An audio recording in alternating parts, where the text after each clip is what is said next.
What if I told you the terror of Five Nights at Freddy's didn't start with a video game? What if the real horror began decades earlier? In the dimly lit dining rooms of family pizzerias, where giant animatronic animals sang cheerful songs by day and haunted childhood nightmares after dark.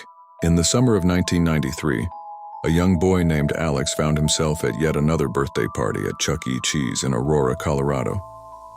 The air reeked of greasy pizza and spilt soda, while arcade machines blared with electronic cheers. Up on the stage, those figures loomed, Chuck E. and his band with their glassy eyes and frozen grins. They jerked to life in stiff, unnatural movements, belting out songs that echoed hollow under the fluorescent lights. To most children, it was pure magic. To Alex, it felt wrong, as if they were watching him, waiting. Places like Chuck E. Cheese and Showbiz Pizza Place weren't mere playgrounds. They were bizarre temples of artificial joy, thriving in the 1980s and 1990s when animatronics represented cutting-edge entertainment.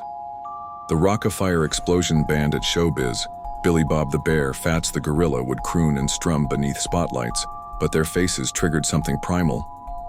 Too human, yet not quite, plunging straight into the uncanny valley. That instinctive dread of something mimicking life but falling short. And at night, when the lights dimmed and employees locked up, picture the last worker there, flipping the switch to engulf the room in darkness. Those silent sentinels on stage, cloaked in shadows, simply standing. Did they shift when unobserved? Did their eyes track the movements in the gloom? The true nightmare, however, slithered from the shadows of urban legends that children whispered like forbidden tales. Rumors spread of a disgruntled worker, fired and seething, slipping back into a Chuck E. Cheese after hours. The night crew, teenagers wiping tables, tallying tokens, never anticipated the ambush. Gunshots shattered the silence. Blood stained the checkered floors. And the grisliest detail, he didn't merely kill, he crammed a body into an animatronic suit, stitching it closed so the victim would perform eternally, their agonized cries drowned by mechanical whirs. Of course, authorities dismissed it as a mere myth. Yet beneath the fiction lay a horrifying truth. On December 14, 1993, in Aurora, Colorado, 19-year-old Nathan Dunlap, a recently fired employee, entered the Chuck E. Cheese restaurant after closing.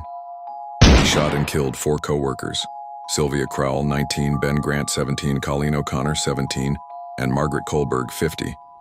One survivor, Bobby Stevens, 20, was shot in the face but lived to recount the ordeal.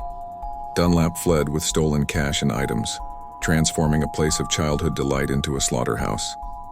No bodies were hidden in suits, but the echoes were uncanny.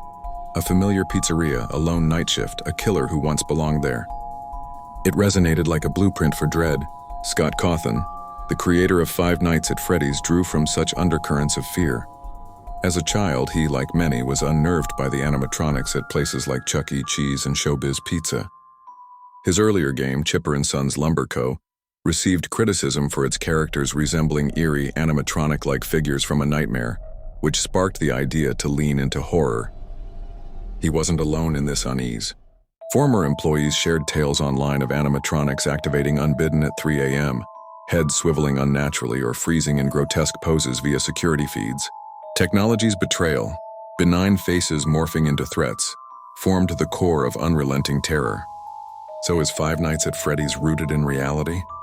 Not entirely, yet its genius stitches together authentic fragments.